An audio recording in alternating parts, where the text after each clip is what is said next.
Howdy folks, how are y'all doing? My name is Cub and welcome to episode 2 of my speed guide to Sky Factory 3. If you want to watch the full episode, I will link to it at the end of the video as well as an info card on the screen right now. In today's episode, we're going to be getting some neutral mobs spawned, speeding up the growth of crops, and doubling our ore output, which is very handy when you don't have access to the ground. So we're going to start things off though by building a hopper, which is very straightforward. We're going to put it against a chest underneath our cobblestone generator so it automatically empties cobblestone out of the generator, and then we're going to go on to building some better builder's wands. They're a little bit cheaper than regular builder's wands, but also they don't have quite the same range and usability. For instance, we're building an iron one here, which can place down up to 9 blocks at a time, but only horizontally, not vertically. Still useful though. After that, we took a look at the chisel from the Chisels mod. This is very easy to build and very cool. If you hold it in your right hand, the only hand you can hold things in, and then right click, it brings up this grid where you can change the appearance of different blocks. After that, we went ahead and took a look at the Chisels and Bits chisel, which allows you to chisel little bits out of blocks, which is amazing if you want to get some really cool detail on blocks. However, I should also note it takes up a lot of space. You can build a bag from the Chisels and Bits mod to hold all the bits, but again, it takes up a lot of space. There's a lot of bits. If you hold the Alt key next to the Shift on the left side of the keyboard, it'll bring up a wheel where you can choose what you actually want to chisel out, including a big, large cube, but warning, that creates a whole lot of little bits. If you don't have a bag to store them in, you can just throw them into the trash can in your inventory, and they'll be gone forever and you won't have to deal with them. Although again, there is the Chisels and Bits bag, although we didn't look at it in this episode.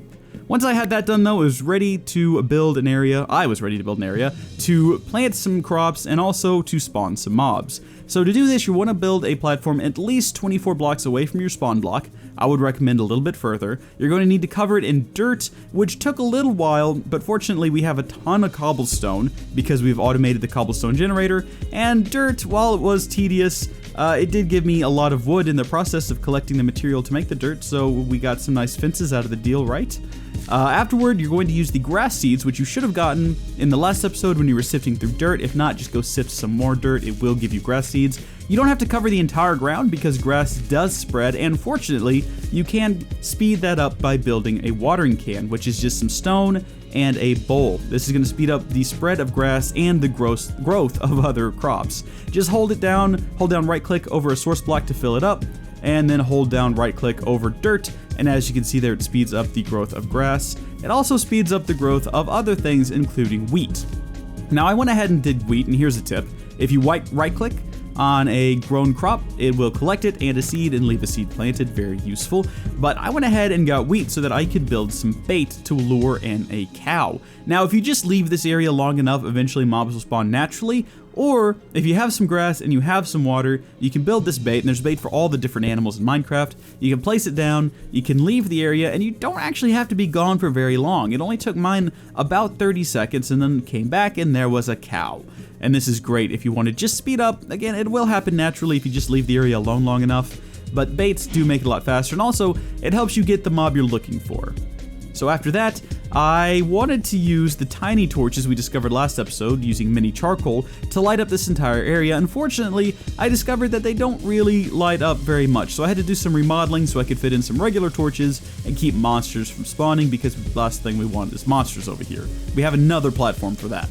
Afterward, I just planted some seeds, some sugarcane, some carrots, and some wheat, all for future projects. And from there, we moved on to building the smeltery. For that, we're going to need grout, which requires sand, clay, and gravel, which you should know how to make already, so we won't go into detail on that.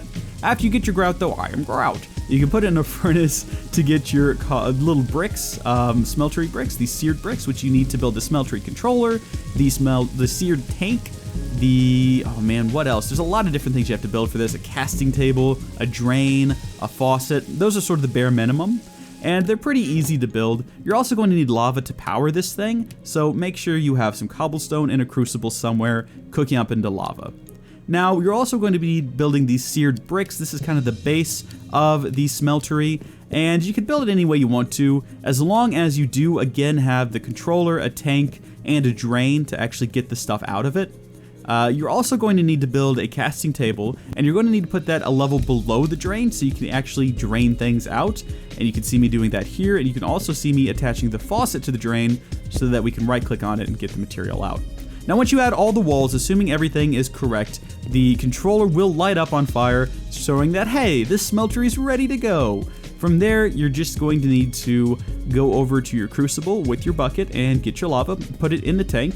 There you go, you have fuel. You're now ready to start putting your ore chunks in here. I'd recommend starting with gold so that you can use it to create some casts, which you're gonna have to do. If you have a spare seared brick lying around, put it into the table by just right-clicking on the table. Then right-click on the faucet to drain the gold out. It'll create a cast around that brick, consuming the brick in the process. But now you have your ingot cast, which is extremely useful. Put it back in there, right-click on there again. It'll fill it with gold. Boom. Now the great thing about the smeltery is it's going to double our ore output. You saw we only put 2 chunks of gold in there.